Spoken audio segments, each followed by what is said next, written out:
يا اهلا بالمعارك. شكلها كده الحصانه خلصت وجرس الفسحه ضرب. عارف يعني ايه يبقى معاك واسطه تقيله في مصلحه حكوميه وفجاه تروح تلاقي الواسطه دي اتكرشت من باب الخدامين؟ اهو ده بالظبط اللي حصل للكيان الصهيوني في قلب اوروبا. الكارت اللي كان بيفسد اي قرار عقوبات، والدرع اللي كان بيحجز عنهم شباشب المجتمع الدولي. باظ يا لوزه، باظ يا بنتي يا لوزه. لا وبشرة خير كمان، اردوغان سخن وبدا يلمح بالميري. ايه اللي حصل في المجر؟ ومين بيتر اللي جه قلب الترابيزه؟ والكيان ليه دلوقتي بقى عامل زي اللي ماشي في شارع ضلمه لوحده؟ اجهز عشان النهارده ليله سقوط الاقنعه. انزل بالانترو يا وحش. بص يا سيدي، الحكايه بدات في بودابست عاصمه المجر. كان في واحد هناك اسمه فيكتور اوربان، ده كان الفانتوم المعرض بتاع اسرائيل في الاتحاد الاوروبي. الراجل ده قعد 17 سنه. كلمه فيتو منه كانت بتوقف اي ادانه للاجرام اللي بيحصل في غزه او في لبنان. كان هو صمام الامان لاسرائيل اللي بيخلي بروكسل تضرب كف على كف وتقول مش عارفين نعاقبهم، مش عارفين عشان فيكتور زعلان. وفجاه خد التقيله، الصناديق قالت كلمتها والشعب المجري قال له خد بابك في طيبة قلبك في ايدك وخد كيس الزبالة بتاعك وانت ماشي. اوربان سقط، جاب ملاحق يا كبد امه. الشعب كله المجري اداله كحك. والجمهور الاسرائيلي دلوقتي في حالة مناحة.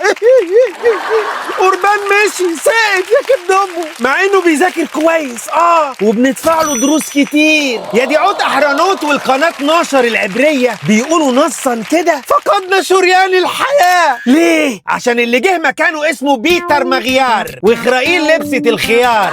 بيتر بقى ده إسرائيل كانت بتحاربه علنا، يعني ده نازل وحاططهم في دماغه. ودلوقتي إسرائيل بقت مكشوفة سياسيا، يعني طيبة قلبها اتكشفت، اتعرف، اللية بانت والنية بانت. فما فيش حد عنده استعداد يحرق مستقبله السياسي علشان يحمي واحدة زي إسرائيل. العالم كله قرفان منها وقرفان من أفعالهم. حتى بيدرو سانشيز رئيس وزراء أسبانيا طلع بيزغرط يا خبر ابيض يا نهار ابيض. واحد يقول لك ايوه كده اوروبا بدات تنضف. يا حلاوتك يا اسبانيا ويا حلاوه البله بتاعتك. سيبك بقى من اوروبا وتعالى لي على الجمهوريه التركيه. هناك بقى التصريحات مفيش يا مامي. الرئيس اردوغان جاب من الاخر وقال نصا كده زي ما دخلنا ليبيا وناجورنو كارباخ نقدر نعمل كده مع اسرائيل. طبعا الخبر ده نزل على اسرائيل زي الصاعق. الجماعه هناك في تل انابيب بقوا يلطموا يا لهوي وعمالين يطالبوا بقطع العلاقات مع تركيا، وشايفين ان تركيا بقت اخطر عليهم من اي حد تاني. ليه؟ لان وزير الخارجيه التركي منا اللي اسمه هاكان فيدان منا قالها ليهم في وشهم كده. قال لهم نتنياهو عايز يجر المنطقه لحرب شامله